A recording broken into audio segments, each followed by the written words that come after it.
लुढ़क लड़ी प्यालार करे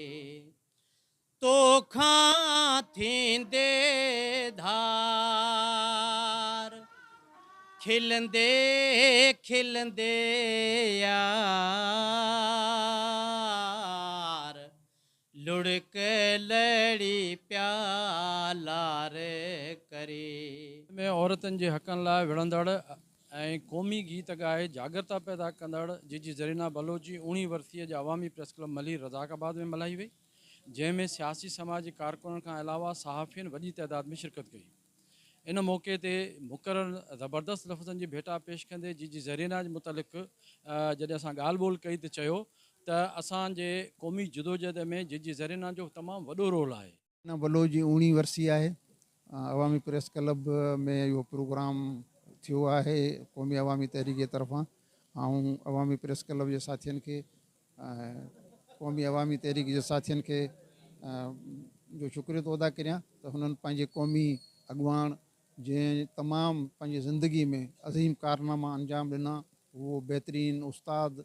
हुई जंहिं तमामु घणा ॿारनि खे इल्म जे रोशनी सां रोशनास करायो। साॻे वक़्तु हू लोक अदब जे हवाले सां लोक गीत सहरा ऐं असांजे मौसीक़ी में जेको जीजी ज़रीना जो किरदारु हो उहो तमामु ज़बरदस्त उन वक़्त जा जेके टॉप जा असांजा गवैया हुआ, मोहम्मद जुम्मन, मोहम्मद यूसुफ, अलन फ़क़ीर, इन्हनि सभिनी सां गॾिजी करे उन संगत जे हिसाब सां जेको जीअं थींदी आहे कोरस जे अंदाज़ में जे ॻाइण राग थियनि तीअं उन में उन राॻियानि उन जूं काफ़ियूं उन जा वायूं उन जा लोक गीत सॼी सिंध में सॼे पाकिस्तान में पर सॼी दुनिया में मशहूरु आहिनि। हू हिकिड़ी इनकलाबी औरत हुई जंहिं पंहिंजे औलाद खे तमामु अहिड़ी इनकलाबी तालीम ॾिनी जो उन्हनि जो औलाद जेको जीजी ज़री अख्तर बलोच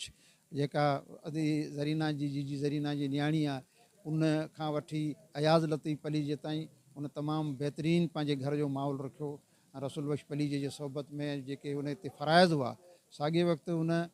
अवामी तहरीक जे सियासत में तमामु ज़बरदस्त क़ुर्बानियूं ॾिनियूं, जेल वेही ऐं तहरीक जी अॻुवाणी कई, लांग मार्चनि जी अॻुवाणी कई ऐं ख़ुशूसी तौर ते सिंधियाणी तहरीक जो जेको बुनियादु पियो उन में जीजी ज़रीना जो जेको किरदारु हो उहो न विसरण जोॻो आहे। उन औरतुनि में बेदारी पैदा कई, उन में ख़ौफ़ ख़तमु कयो ऐं उन्हनि खे जेको आहे सो सियासी प्लेटफार्म मुहैया कयो। त इहे तमामु घणियूं ॻाल्हियूं आहिनि जीजी जूं। ॿी ॻाल्हि त जीजी हिकिड़ी अहिड़ी शख़्सियत हुई जो सिंध जे क़ौमी तहरीक में ग़ैर मुतनाज़ा उनजो किरदारु हो। सभिनी स्टेजनि ते सभिनी पार्टियुनि वटि उनजी यकसां इज़त हुई, चाहे उहो कहिड़े बि धड़े सां तालुक़ु रखड़ हुजनि, हिक ॿिए सां भले उन्हनि जो पाण में ठाह न हुजे, जे प्रोग्राम न अचनि, पर जीजी ज़रीना हिकु अहिड़ी शख़्सियत हुई जेका फ़नकारा जी हैसियत में ऐं क़ौमी तहरीक जी अॻुवाण जी हैसियत में उनजो किरदारु तमामु नुमाया हो। उन तमामु घणो जेको आहे सो उन में इज़त हासिलु कई सॼी क़ौमी तहरीक में। अॼु बि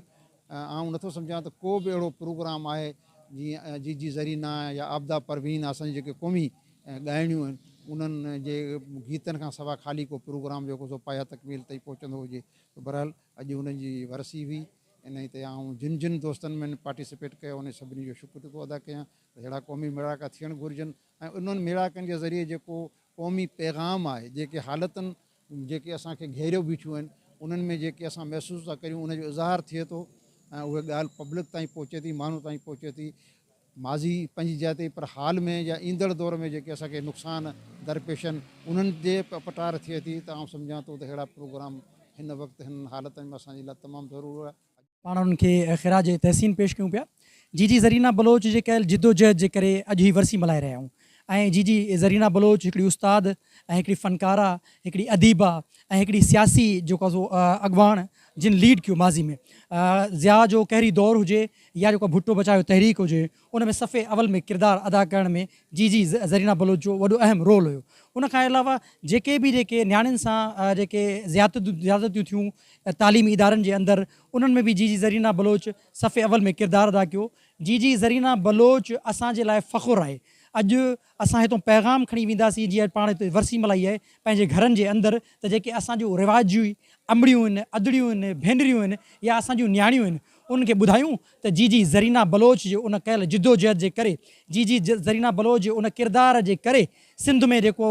पाण जेको ॼमी करे बीठा आहियूं उन्हनि जो उहो तसलसुल आहे, उन्हनि जी कयल जिदोजहद आहे, उन्हनि जी कयल जिदोजहद जे करे पाण सिंध में अॼु हिन तरीक़े सां जेके बीठा आहियूं या ॻाल्हायूं था, जेके मज़बूत आहियूं। अचो त पाण गॾिजी करे उन जीअ जे राह खे खणी करे उन्हनि जे मिशन खे अॻिते खणी पाण सफ़े अवल में किरदारु अदा कयूं। क़ौमी अवामी तहरीक इहो वचन जो वर्जहा करे थी अॼु मादरे सिंध जी इन 19वीं वरसी जे मौक़े ते त पाण सिंध सां जीअं जी माज़ी में जेको आहे किरदारु अदा कयो, माज़ी में ज़िया जे कहरी दौर में सफ़े अवल में किरदारु अदा कयो, क़ौमी अवामी तहरीक ऐं सिंधियाणी तहरीक मिली करे हीअ जेको सिंध जी ज़मीन जी वालार थिए थी उन जे ख़िलाफ़ सफ़े अवल में किरदारु जी सॼी सिंध जी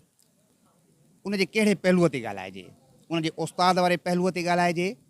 या उन जे अदब वारे पहलू ते कहाणीकार ऐं नज़मनि ते ॻाल्हाइजे या उन जे गुलूकारा ते ॻाल्हाइजे या उन जी मज़ामती जिदोजहद ते ॻाल्हाइजे। असीं लतीफ़ खां सहारो वठंदासीं ऐं लतीफ़ साईं जे हिन शेर में त कोड़े कायाऊं तुंहिंजूं लिखनि लख हज़ार जी सभु कंहिं जी असीं दर्शन धारों धार प्रेम तुंहिंजा पार ऐं कहिड़ा चई कहिड़ा चवा। जी असां लाइ जेका हिकिड़ी चिणग ॿारी हुई जिदोजहद जी, मज़ामत जी, शाइरीअ जी, नग़मनि जी, उन्हनि नग़मनि उन्हनि सॼी उन मज़ामती किरदारु असांखे अॼु हिते बीहारियो आहे। अॼु क़ौमी अवामी तहरीक तमामु वॾनि हमलनि जे बावजूदि बि सिफ़े अवल सिंध जे इशूज़ ते अहम किरदारु अदा करे पई। इहो जीअ जो उहो ॾिनल हौसलो आहे, जीअ जी ॾिनल उहा परवरिश आहे उन अज़ीम इंसान खे, उन लख़्त पंहिंजे जिगर खे, अयाज़ खे, जेको अयाज़ उन्हनि जे नग़मनि, उन्हनि जे ॾिनल उन्हनि कहाणियुनि, उन्हनि जे ॾिनल उन दर्स खे वरजाईंदे अॼु सिंध जे हर उन हमले आवार जे मथां सिफ़े अवल किरदारु अदा करे थो त असीं हीउ थियणु न ॾींदासीं। असांखे फ़ख़्रु आहे जीअ ते इन उमेद सां त अॼु ही जेको असीं ख़राज तहसीन पेश कई आहे हिकिड़ी नंढड़े पैमाने ते सॼी सिंध में क़ौमी अवामी तहरीक हिन क़िस्म जा नंढड़ा प्रोग्राम्स करे जीअ खे ख़राज तहसीन पेश कई आहे। असीं हीअ ख़राज तहसीन पेश करे ऐं पंहिंजो पाण में हिकिड़ो हौसलो सम्झूं था, पंहिंजो पाण खे हिकिड़ो बहितरीनु इंसानु सम्झूं था त जीअ जेको दर्स ॾिनो हो उनखे असीं पाए तकमील ताईं पहुचाइण जे लाइ हीअ नंढड़ा प्रोग्राम कंदासीं। ऐं सिंध मथां जॾहिं बि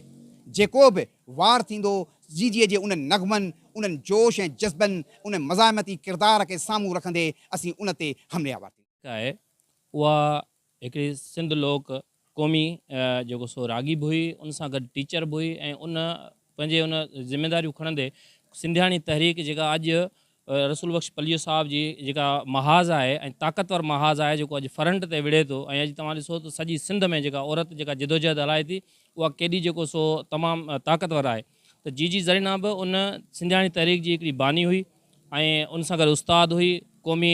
कारकुन हुई। असीं उनखे अॼु हिन मौक़े ते क़ौमी अवामी तहरीक भेटा पेश कई आहे त अहिड़ियूं जेके सिंध जूं नियाणियूं आहिनि, अहिड़ियूं जेके सिंध जूं औरतूं आहिनि, उन्हनि खे सिंध खे हमेशह उन्हनि ते फ़ख़ुरु रहंदो ऐं सिंध जेको सो अहिड़नि अज़ीम किरदारनि जे उन्हनि क़ौमी गीतनि ते, उन्हनि जी जिदोजहद ते, उन्हनि जे तरबियत ते हमेशह नाज़ कंदी। ऐं असांखे बि घुरिजे त पंहिंजे ॿारनि खे, पंहिंजे नियाणियुनि खे अहिड़ी तरबियत ॾेई ऐं हिकिड़ो क़ौमी हीरो उन्हनि खे पेश जेकॾहिं जी ज़रीना जहिड़ा क़ौमी कारकुन फ़नकार ऐं जेके अॻुवान पैदा न थींदा त असां क़ौमी तहरीकुनि में एॾी फतह हासिलु न करे सघूं हा। इन करे अॼु हुननि जो इहो चवणु आहे त जी ज़रीना खे यादि करणु असांजे क़ौमी मसइलनि खे उभारण जे बराबरि आहे। जी ज़रीना खे यादि करणु असांजे क़ौमी मसइलनि जो उपटार आहे। इन करे असां जेको आहे जी ज़रीना जो की हिन वरसीअ ते तमामु घणा मुतमइन आहिनि माण्हू ऐं क़ौमी कारकुन मुतमइन आहिनि, क़ौमी अवामी तहरीक जा दोस्त आहिनि, तमामु हिते वॾो इहो प्रोग्राम कयो आहे। इन सिलसिले में हुनजो चवणु आहे त असांखे अहिड़ा मेड़ाका करणु खपनि। Sami Memon, voice of Sindh, London, Malir.